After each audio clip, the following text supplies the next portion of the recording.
Welcome to the On Your Mind podcast, where we believe mental illness can be temporary and transformative. Stay tuned for innovative, effective tools from experts in the field of mental health. Hosted by Timothy J. Hayes, psychologist. This podcast aims to change the narrative around mental illness. Move from a place of fear to a place of hope and solutions. Here on Your Mind.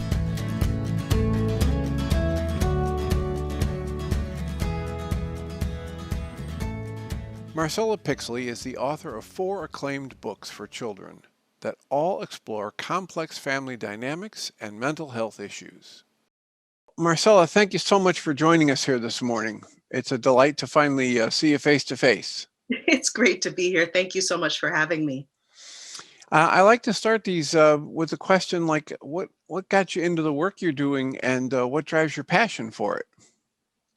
That's such a wonderful question. So what got me started in the work that I'm doing? I've always written stories when I was really, really little. I started probably at about age 6 or 7 telling stories into a tape recorder. But my very first story was a memory. The book Freak, which was my first published book, was kind of memoiric. So it was sort of my way of coming to terms with what I went through as a middle school student when I was bullied. And so I think I started really getting interested in writing for young adults and children as a way to help me sort of reflect on my own memories and my own experiences. And I'm also a middle school teacher. And so I'm watching children who are the age that my characters are all the time. And so I have a lot of inspiration as I meet them and make connections with them. Well, that's powerful and it's insightful because I have only read the Trowbridge Road book, and I've read the summaries of the other books, and I was wondering, how does somebody who's not very old, and that's you, get that kind of insight about people, dynamics, relationships? And there's part of it, you've gone through some of this yourself. Yeah. Well, honestly, lots of years of therapy. And the more I write, the more I'm able to sort of clarify some of the things that I have discovered as I've thought about my own life. So I think that the books are kind of meaning-making tools for me. And yeah, I don't know. It's a work in progress, as life is. But the books are cool. I look at these books, the one I've read and the summaries I've read of the others, as therapeutic for young people, and perhaps even for the adults who are trying to support young people going through difficult times. Yeah, that's my hope. I think that young people need to be able to see people like themselves in the literature that they read. That's something that we're talking about a lot in teaching and in the writing world right now. And I think that most people are living with complications. I actually don't think that the kinds of things that my characters experience in my books are really all that unusual. But for some reason in our society, we're taught to keep the things that are complicated about us secret, and not share them. People are really, really good at keeping things in. And so I think you could go a lifetime and not read about kids who deal with abuse and depression and different kinds of anxieties that many, many, many of us deal with. So anyway, the books, I think, the purpose of the book is kind of to show characters who are showing them all of who they are, including the complicated and hard parts. Well, I think you've done an excellent job at that because I didn't want to read it. I was getting so uncomfortable. I was like, oh my God, I deal with this every day in my therapy practice. I don't want to, this isn't fun.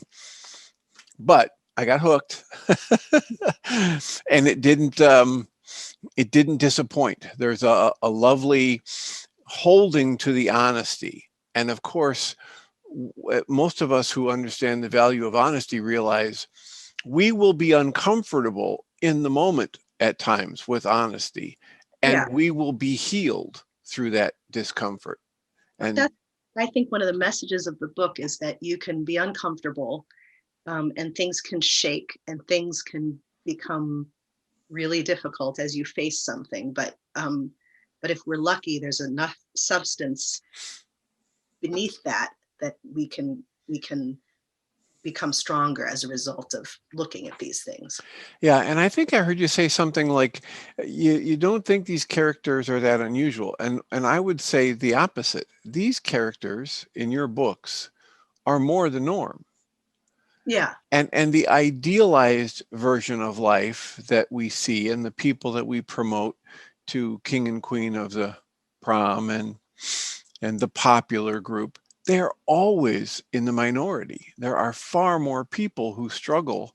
And truth be told, even those popular people yeah. struggle and they hide it.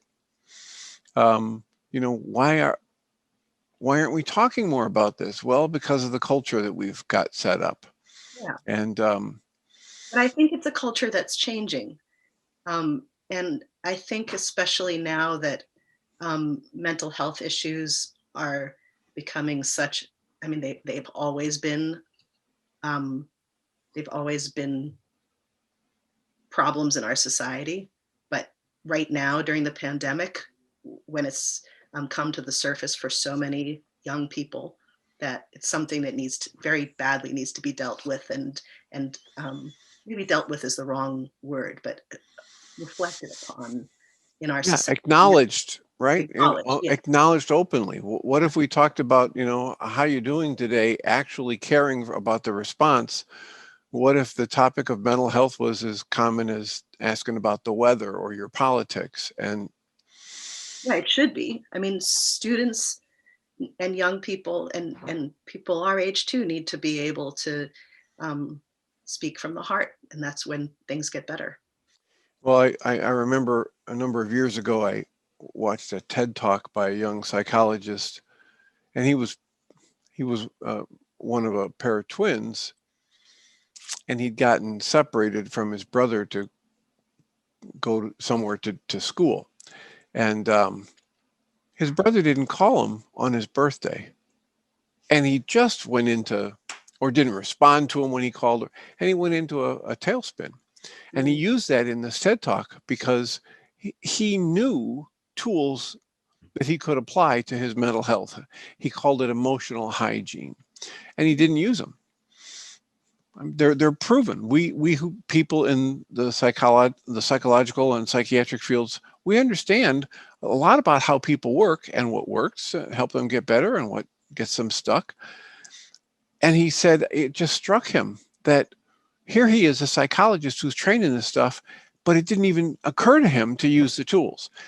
And then he started taking a look at it and realizing, you know what, we teach 4 and 5-year-olds to wash your hands and brush your teeth and you know, do the physical hygiene, but we don't teach people mental and emotional hygiene. Mhm. And yet it's available. And so if we make it more commonplace and we acknowledge it openly, perhaps we can shift that tide a little bit. Yeah, it needs to be. And as a teacher, I do see the needle moving in that direction. There's a lot more emphasis on social emotional health in the classrooms than there was when I started in teaching. Um, so I think the time is ripe. Well, and I think also, and one of the things that struck me about the Trowbridge Road book is that Junebug was subjected to the intensity of the abuse she was subjected to primarily for one reason, and that's secrecy. Yes. And so, you know, so often in my work with people, I try to get them to understand that it's our secrets that keep us sick, and that abuse needs secrecy to continue. And so if we can find a way to let people know that, yeah, ripping the Band-Aid off is going to hurt a little bit, but if we don't get that wound cleaned out, things are just going to get all kinds of worse. And her her job in this story is to become brave enough to tell her story. She needs to learn how to say the secrets. And it's her friendship with Ziggy and her friendship with Nana Jean that allows her to feel safe enough to tell what's happened in her past. And she discovers that she can still love her mother, and she discovers that she can have a better understanding of who her father was. And the world shakes around her, but she's stronger when it's over. Well, yeah, you just mentioned her father, and of course, that's a whole nother level of secrets. And I hadn't even thought about that when I was talking about the secrecy. I was just thinking in terms of her abuse and. Well, yeah, if I'm trying to hide from people my struggles, I may succeed at a surface level in keeping it hidden, but I'm doing so much more damage to myself and making my life so much more difficult to live than if I am open. Yeah. And that's not common knowledge in our culture. So we No. have a culture that's based on the Keeping facade, things, right? Yeah, keeping things under the surface. One of the pivotal scenes in the book is when Junebug is in Nana Jean's kitchen with Nana Jean's daughter, Jenny.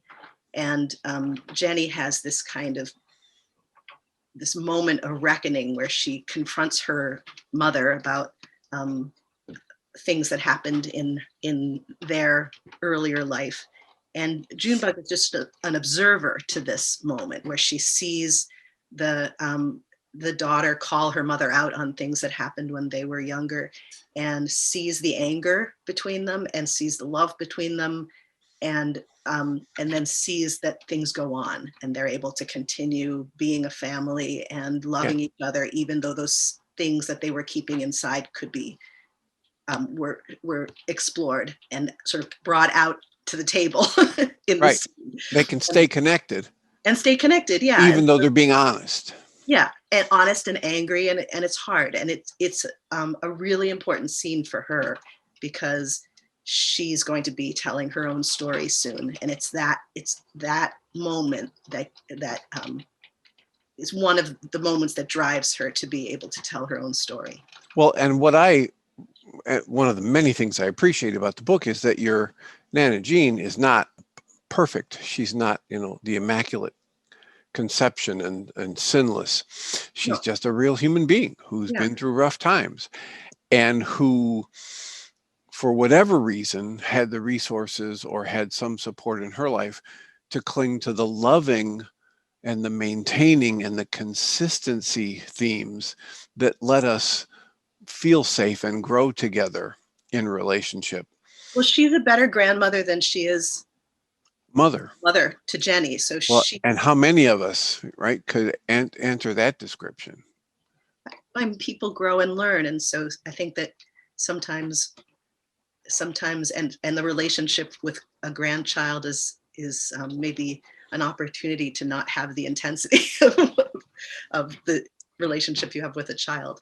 Right. But, well, and I just was yesterday or day before yesterday doing some emotional work of my own and flashed back to a scene when I was 3 years old and having an interaction with my father.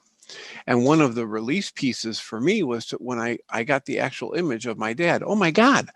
In that interaction, I was viewing him as this deity. Truth be told, he was less than half my current age. Right. Right. What did I know when I was 30? Yeah. What kind of things have I learned from 30 to 66 and if we don't have that perspective, if we don't have people around us who are sharing their foibles and their stuck points, and everybody's just dealing with the facade, here, look here, just pay attention to this is who I really am, then we don't share. So that's one of the things I loved about the book is that there's no superhero who's flawless. No, it's that everybody has flaws. Well, everybody is working. Everybody is in the same soup. Yeah. I just sorry.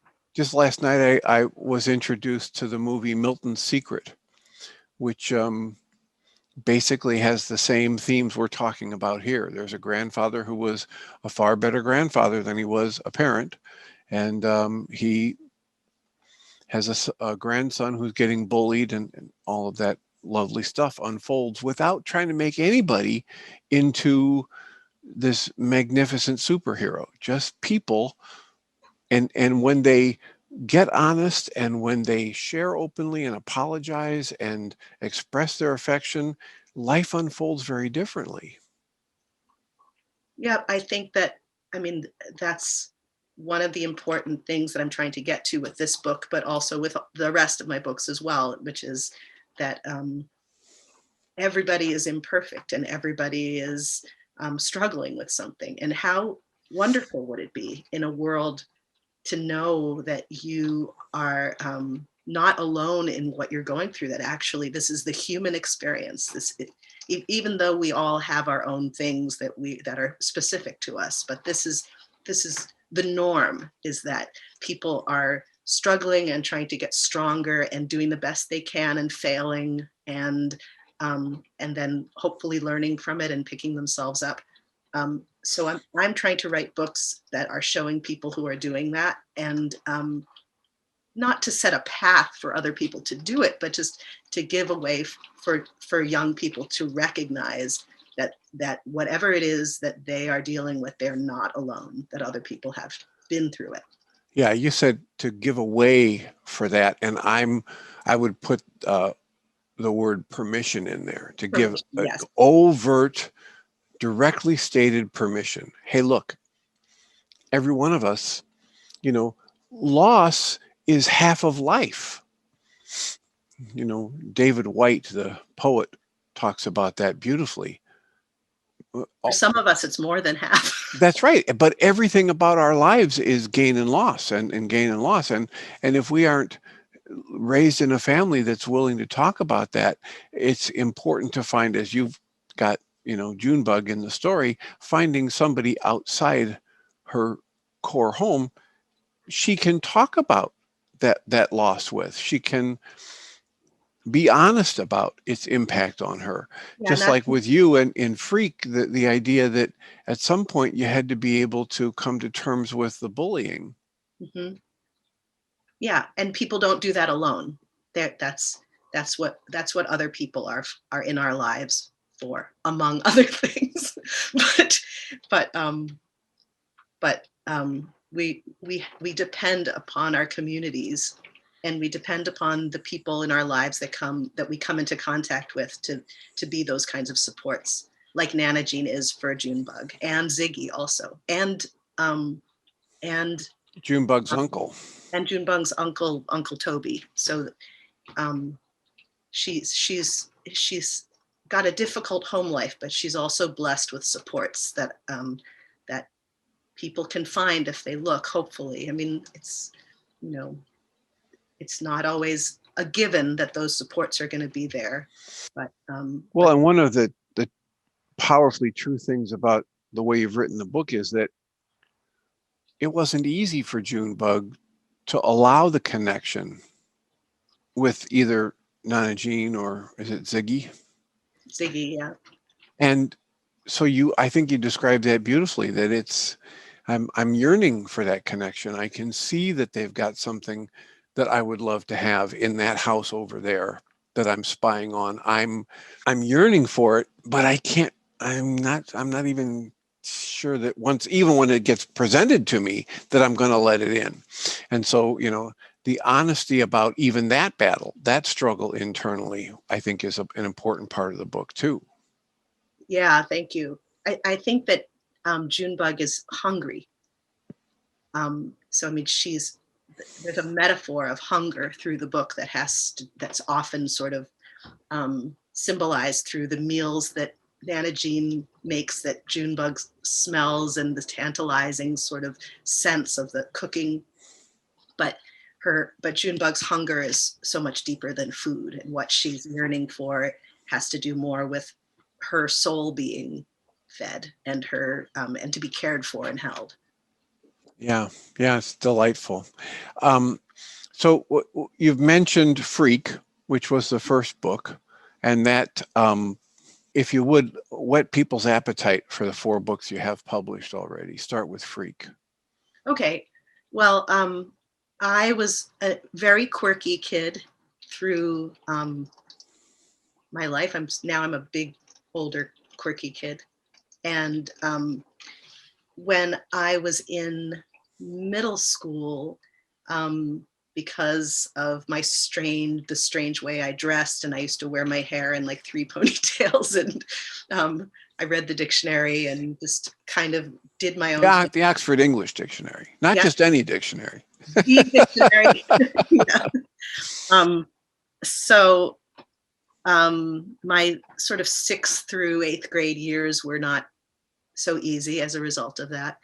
And I was really mercilessly bullied by one person in particular, but a group of girls that were in my middle school. And so I wrote Freak as sort of a way to think about my experience in middle school. And at the time that I was writing Freak, it was also when I was just getting started as a teacher. And so I was able to see these 12, 13, 14-year-olds while I was writing about my own experience. And it was a very rich way to do it. And, Miriam in Freak is walks to the beat of her own drum and doesn't try to conform, and is teased for being a nonconformist, but she becomes just a proud young woman who speaks her own truth in her own way. And so that's sort of what Freak is about. That was the first one. That'll be the next one I read. Okay. And the next one you wrote was? Then I wrote Without Tess. That's and before I let you go on, one of the things I like is that you're writing all of these about people who have gone through losses. So you're opening that conversation for people. Yeah. I love that. Thank you. Well, Without Tess is about a girl whose sister dies, I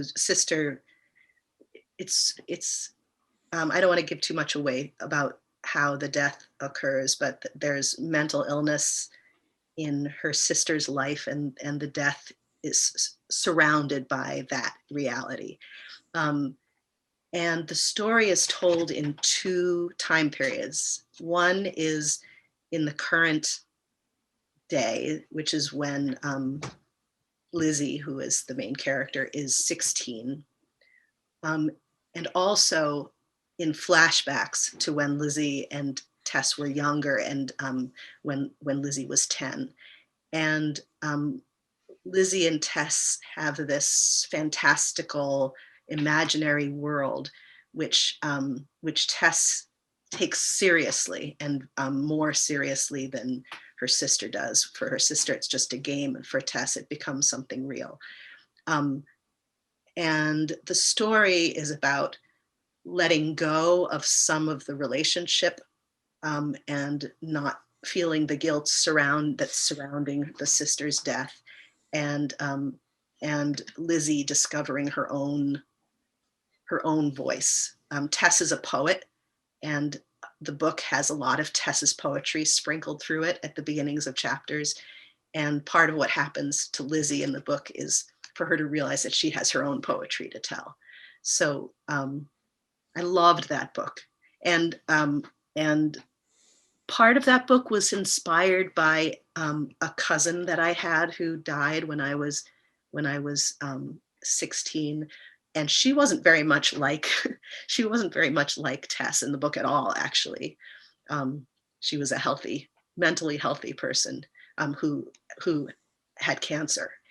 But the feeling of grief and of being of having a sort of an emptiness inside you because of the loss of somebody important was something that was a really big part of my older childhood as a result of the loss of my cousin. And so that... And you were 16? I was 16, yeah. I was 16. So the experience of writing this book was a way to think about loss, although it became something very different. And the character of Tess has all kinds of dimensions that had nothing to do with my cousinhood with Jill, who was my cousin who I lost. Well, I looking forward to reading that book as well. One of the things that I've written about and talked about for years, and I was taught this by a friend in graduate school, was she used to call the process termination. And then Arnold Schwarzenegger had that movie and nobody liked that term. Okay. So I had to come up with a different title. And so I chose to call it Saying Goodbye to Good People Without Saying Goodbye to Good Memories, while holding on to those good memories. And so I'm hearing that, without Tess is part of that process, kind of showing a way to do that, letting go of what needs to be let go of and retaining what enriches us from our life experiences. Yeah. And for me, part of that in that book had to do with make-believe and the relationship that the two sisters have, where they're playing in their own imaginary worlds that they create, that was the part that was real for me, because Jill and I had incredible imaginary play. And that's the idea of imagination and the power and magic of being able to imagine yourself in other situations is something that I've been kind of working with in the books. So it's there in Without Tess. Certainly there in Trowbridge Road. Definitely there in Trowbridge Road. And the imaginary play that Junebug and Ziggy have in Trowbridge Road is directly from my experiences playing make-believe as a kid. And even with Ready to Fall, which is the book previous to Trowbridge Road, there's sort of a magical, realistic element of that sort of teeters between make-believe and imagination, and also the dark places where a mind can go and often does. Well, and as you say, that aspect of our abilities with our creativity with our minds enriches this life. And for some, as you mentioned, with without Tess, it can become a problem if it's not mediated, if it's not balanced, if there isn't one foot in both worlds. Yeah, and that's what happens to Tess, is that her 2 feet are very firmly planted in her imaginary world, and it becomes evident that there's some psychosis that's going on with Tess as the book develops. But the book is also about Lizzie realizing that you don't have to completely abandon creativity to be sane and whole and healthy. So wonderful. Which is true. Yeah, thank goodness for all of us. Thank goodness. I really enjoyed in Trowbridge Road writing about the imaginary play of the 2 children, and I discovered as I was writing it that they were using their imaginations to be really strong and to be able to influence things in their own lives, like to create things. And to create things, yeah, and to be angry in a powerful way, like Junebug becomes a dragon and breathes fire, and she screams and rips a hole through the universe, and she's able to fly and move things. And for somebody who feels ineffectual, using imagination as a way to recognize that she has power and can influence things is really important in the book, and important for all of us, I think. Like, if you can't imagine yourself as powerful, it's hard to get there. Right. Absolutely. Yeah. Yeah. There's ancient wisdom that says, for a lack of vision of the future, we perish. And if we can't even imagine the future for ourselves, we may not get there. Yeah. Well, so, before we run completely out of time, what is it that I haven't even asked you about? whether it's your writing, your family, your passions, your next book that you want to share with us. I would love to tell you about something unexpected that came from Trowbridge Road for me. Um, I have suffered my whole life with obsessive compulsive disorder, probably from the time that I was about 8 years old. And so that's something that I have dealt with my entire life and continue to deal with. Um, and Trowbridge Road, when I wrote Trowbridge Road, I was feeling, as the author, a lot of empathy for Junebug and was seeing myself as a Junebug. But because of the experiences of the pandemic and what was going on in my own life around that time, I realized that I was Junebug's mother as well. In hopefully not in the way that she was abusive towards June, but in her fears. So during the time that between the book being finished and the book coming out, 2020 occurred and the pandemic appeared, and I lost my own father who died the April right after the pandemic began.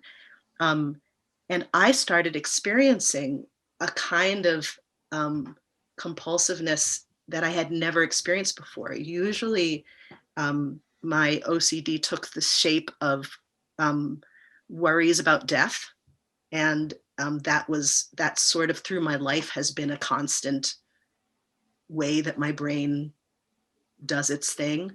But I had never been sort of a classic germaphobe, what you might expect when you stereotypically think about obsessive compulsive disorder.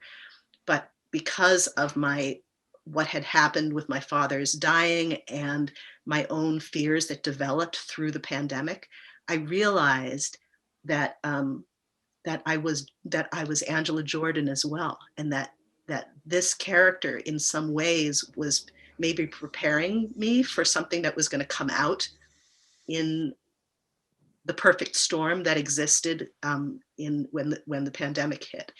And and so what was unexpected was my realizing that both characters needed empathy, and so that that we needed to have we there needed to be an Angela Jordan who was struggling, and there needed to be a Junebug that was struggling, and that both characters deserved love in the end, even though even though Angela was difficult, and even though Angela had problems, she was coming from a place of her own internal struggles. Well, and I think that's one of the things that's so difficult for me to get across to people, or at least get them to start questioning and observing, is that it really isn't possible for somebody to do hurtful things to another human being unless they're in pain or fear themselves that they're running from. And my condolences on the loss of your father. Thank you. And I'm as soon as you say that you have had that issue with obsessive compulsive disorder, I thought about I think it's Dr. Julia Bricks, I think is her name. She works for the Alternative to Med Center, and I had the privilege of interviewing her in this past year. And she's a naturopathic physician, and she decided to become a naturopathic physician because her young life she struggled with obsessive compulsive disorder, severe. And she went to a naturopathic physician for some medical situation, and they did some tests and came back. And in the summary of the results of all those tests, blood work, etc., the physician asked her, so do you ever struggle with obsessive compulsive disorder? And she was shocked because she hadn't mentioned it. And she fessed up and said yes. And they said, well, how would you know that? And he said, because of the blood work. It looks like that would be something you could be susceptible to. Wow. So I would point you in that direction. Okay. That many times as people move out of the allopathic medical model that says, we have symptoms, I need to find a doctor who will give me a medication to suppress those symptoms. When we step out of that model and we recognize whatever symptoms are going on that aren't healthy and life affirming are the result of some kind of a dysfunction. And if I can correct that dysfunction at a cause level, the symptoms pretty much fall away. And whether it's a nutritional thing or it's a trauma thing that I need to process, or the combination of the two, hormonal imbalances. So I will make sure and send you a link to that talk. It's part of the Journey's Dream On Your Mind podcast, which, by the way, this is just about 1 year since we launched our first episode. So congratulations being here on the 1 year anniversary. Well, congratulations for having a 1 year anniversary. That's wonderful. It's great. It's great work that you're doing. So anything else aside from the surprise benefit of writing this book and then going through your loss with your heart open? Just that this book, Trowbridge Road, is sort of the book of my soul. And I feel more proud of it than I do. I love all of my books, but this book I feel is sort of the best of what I have inside me. Hopefully there's other good things. Oh yeah, there's more to come. But at the moment, this is the sharpest I've come to what I want to say in the world. And I'm just really glad that it's out in the world, and I hope people will find it and read it. So it's nice to have an opportunity to come and talk about it. Well, it's an honor, and I count it a privilege, because this is a book that is right in line with what we're trying to do: make discussions about our lives and our health, mentally and emotionally, commonplace. And I think you do a beautiful job of it. And I'm looking forward to reading the other 3 books. And thanks for making them short and big print. It's nice for an old guy like me. That's always part of the marketing. So that has to do with who they're marketing it to. But I do like the print in Trowbridge Road, and I like the print size. It's very comfortable.